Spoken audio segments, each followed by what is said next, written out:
السلام عليكم. إذا عدنا إليكم من جديد من خلال الدورة الاحترافية، دورة القواعد والأسس التي تحط رحالها بمدينة بركان.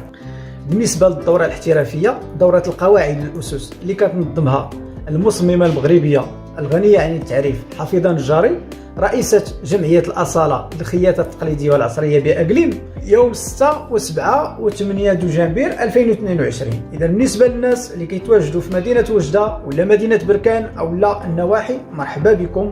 إلا بغيتوا تحضروا معنا هذه الدورة الدورة راه حضورية وفيها يومين ديال الخدمة، يعني التكوين غادي يكون يومين، ونهار الاخر يعني 6 و7 نهار 8 غادي يكون واحد حفل التتويج اللي غادي يكون يتخلله بعض الفقرات وبعض الأنشطة غادي نتكلموا عليها من بعد.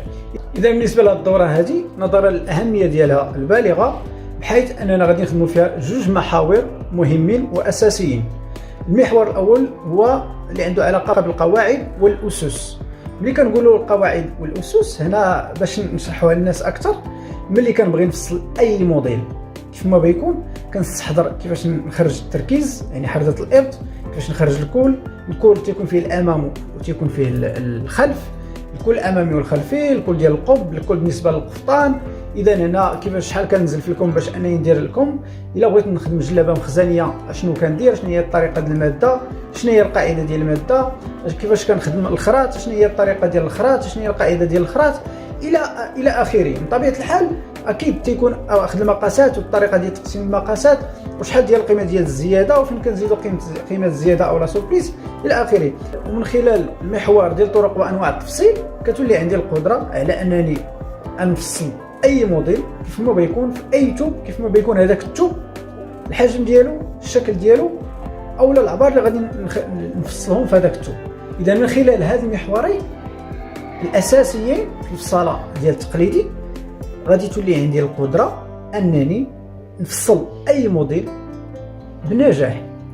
كنعرف كيفاش ناخذ العبارات بالطريقة الصحيحة، كيفاش التقسيم ديالهم بالطريقة الصحيحة، الطريقة ديال إضافة القيمة الزيادة، وكيفاش نخرج المقاسات النهائية اللي من خلالها كنشتغل عليها نيشان في التوب، وكنفصل يعني الموديل ديالي كيف ما بيكون نوعه. إلا كنعرف واش من الطريقة اللي غنتعامل معاه، إلا كان التوب ضعيف واش ندير فيه الطريقه ديال الداخل في الخارج ولا خارج في الخارج، ولا المعاكسه ولا التنكيس ولا الطرق العاديه الاربعه الى اخره. عندنا 8 طرق، وهاد 8 طرق ما جاوش من فراغ، جاو باش انهم يعالجوا لنا هذا المشكل ديال انني نخرج ان الحجم ديال الثوب اللي تيختلف، اللي العكس يكون فيه العرض والطول الى اخره. اذا هاد المحورين بجوج كافيين على انهم يعطيوني واحد القدره، واحد الامكانيه انني نفصل اي موديل بنجاح.